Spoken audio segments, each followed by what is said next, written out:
बिस्मिल्लाहिर्रहमानिर्रहीम बिस्मिल्लाहिर्रहमानिर्रहीम। Online lectures bye Qasim बिन सज्जाद के साथ आपकी खिदमत में एक दफ़ा फिर हाजिर।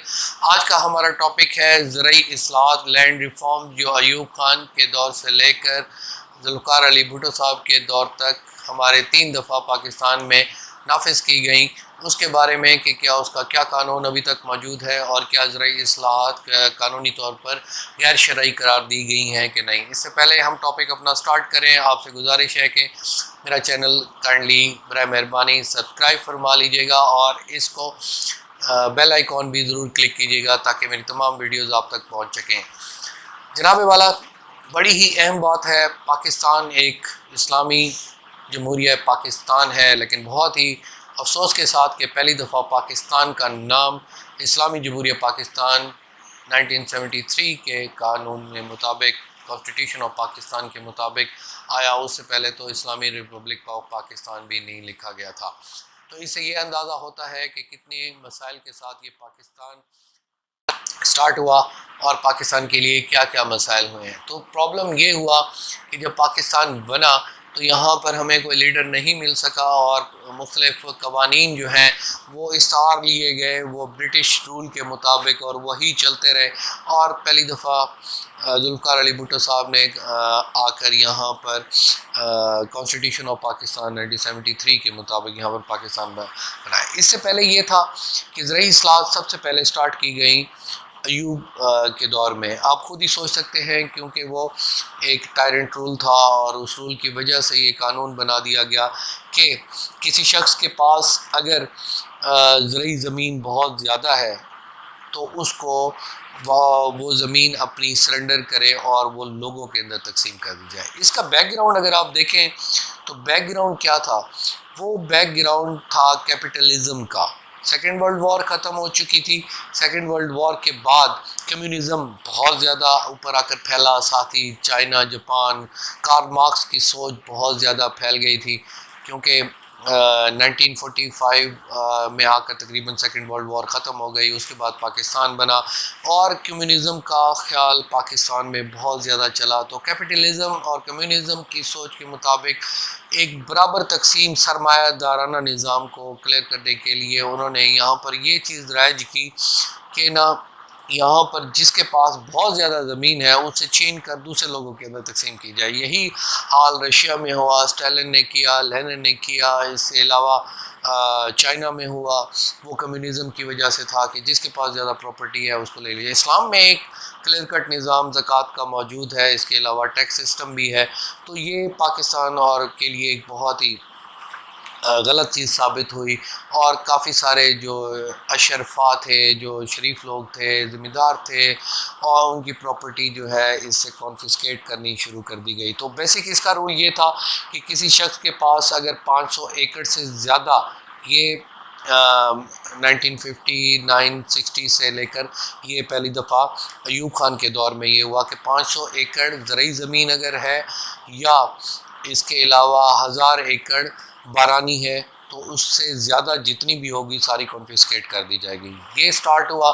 फिर इसके बाद इसी रजीम को लेकर ज़ुल्फ़िकार अली भुट्टो साहब पावर में आए, क्योंकि वो उनके मिनिस्टर थे। 1965 वॉर हुई पाकिस्तान और इंडिया के दरमियान, और इस वजह से उन्होंने भी इसको आगे लेकर चले।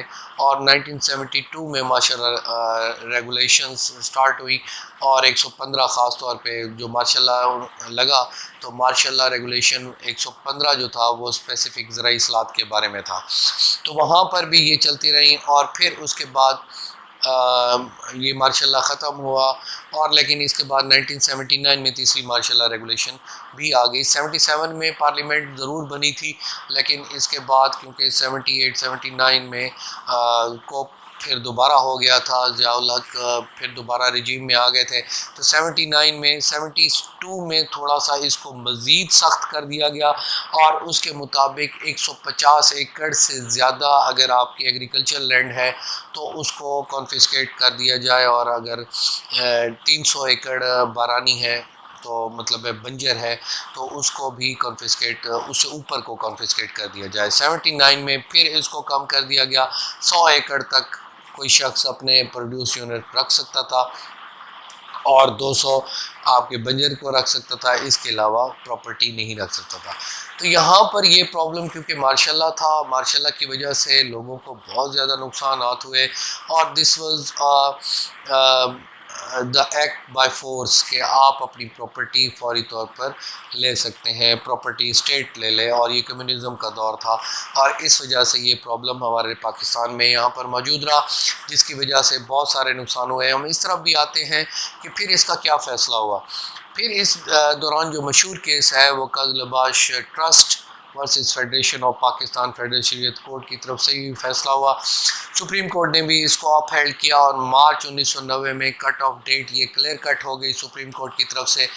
پی ایل ڈی میں بھی یہ کیس رپورٹ ہوا ہے، اور کلیئر کٹ کیس ہے کہ اس کا ریٹروسپیکٹیو ایفیکٹ، پیچھے ایفیکٹ نہیں ہوگا، 1990 مارچ سے لے کر آگے آپ کو زرعی اصلاحات نہیں ہوگی، جس کی وجہ سے زرعی اصلاحات غیر شرعی اور غیر قانونی طور پر پروملگیٹ کر دی گئی کہ غیر آج کے بعد کسی کی زمین، کسی کی پراپرٹی اس وجہ سے نہیں چھینی جائے گی کہ وہ بہت بڑا ذمہ دار ہے، وہ ٹیکس اس سے لیا جا سکتا ہے۔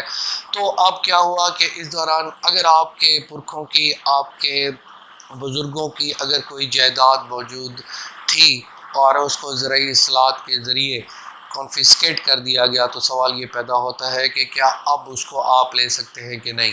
تو یہاں پر یہ ہے کہ اگر آپ نے اس کو سرنڈر کر دیا تھا، اس کو آپ نے ایک فارم ہوتا تھا، فارم ہونے کی صورت میں آپ لکھ دیا کرتے تھے کہ ہم نے یہ پراپرٹی واپس کر دی ہے، تو اس صورت میں تو پھر پراپرٹی کو آپ واپس لے ہی نہیں سکتے۔ اگر ایک صورت میں ہے کہ اگر آپ کا قبضہ بھی موجود ہے وہاں پر، اگر آپ کا قبضہ موجود ہے تو پھر آپ سول کورٹ میں یہ دعویٰ کر سکتے ہیں کہ ہمارا قبضہ موجود ہے، تو اس سے یہ ثابت ہوتا ہے کہ یہ پراپرٹی آج تک ہمارے پاس ہی موجود ہے، اور وہ جو آرڈر ہوا تھا، ایک چٹھی آئی تھی، ایک چٹھی ہوا کرتی ہے، پھر اس کے بعد ایک انتقال تو لامحالہ ہو جائے گا، لیکن یہاں پر ایک کیسز میں نے ایسے بھی دیکھے ہیں کہ جہاں پر جو چٹھی آئی تھی وہ کم پراپرٹی کی تھی، کیونکہ پٹواری اور یہ جو مافیا ہے اتنی طاقتور ہے کہ وہ زیادہ کے انتقال بھی انہوں نے کر دیے تھے۔ چٹھی آئی تھی 1000 کنال یا 2000 کنال کی، انہوں نے 6000 کنال اڑا دی اس شخص کی، تو یہ بھی ایک ظلم تھا۔ تو کیونکہ ایک آرڈر ہو چکا ہے کہ اس کا ریٹروسپیکٹیو ایفیکٹ نہیں ہوگا، اور 1990 سے پہلے اگر آپ نے قبضہ رکھا ہوا ہے اپنے پاس تو آپ کو وہ پراپرٹی مل بھی سکتی ہے۔ تو ڈفرینس آف کیسز ہیں اور فیکٹس بھی ڈیفرنٹ ہیں۔ تو اگر آپ کی زرعی اصلاحات کی کوئی پراپرٹی ہے تو سب سے پہلے آپ اس انتقال کو دیکھیں، جو انتقال وہاں پر آپ کے موجود ہے، اور اس انتقال کے اوپر جو چٹھی لکھی ہوئی ہے اس چٹھی کا باقاعدہ ریکارڈ نکلوائیں، اس انتقال میں حوالہ جو دیا ہوا ہے اس ریکارڈ کو نکالنے کے بعد ہی آپ بہتر طریقے سے اس کو کیس کو فائنلائز کر سکتے ہیں۔ آپ فیڈریشن کورٹ میں بھی ڈائریکٹ جا سکتے ہیں، چیف لینڈ کمشنر اسلام آباد کے پاس بھی جا سکتے ہیں، لاہور میں ان کا ایک وزٹ بھی ہوتا ہے، وہاں پر بھی جا سکتے ہیں، اور یا اگر آپ مزید پرابلم میں نہیں جانا چاہتے، یا وکیل ہیں یا آپ کے وکیل کوئی دوست ہیں اور تھوڑا سا ٹائم کنزیوم کر سکتے ہیں، تو آپ سول دعویٰ کی صورت میں بھی اس کو چیلنج کر سکتے ہیں۔ ان سب کو فریق بنا کر تمام ریکارڈ بھی آ جائے گا، آپ کے قبضے کی ثبوت بھی آ جائے گا، اور اس کو غیر قانونی آپ نے صرف یہ ثابت کرنا ہے کہ the whole of the transaction was not performed and fulfilled before the March 1990۔ اگر 1990 سے پہلے آپ سے زمین بھی لی جا چکی ہے اور اس کا قبضہ بھی آپ نے ڈیلیور کر دیا، then you don't have case for any court۔ اگر اس میں سے کوئی چیز فلفل نہیں ہوئی تو آپ اس کا حق وہاں پر حاصل کر سکتے ہیں۔ This is all about the laws relating to the ماشاءاللہ regulations in Pakistan۔ Thank you very much, آپ کا بہت بہت شکریہ for watching me on your in your very valuable time and giving me a feedback in this regard, and I'm trying my level best to provide you all the law in the shape of my videos۔ Thank you very much۔ Pakistan Zindabad۔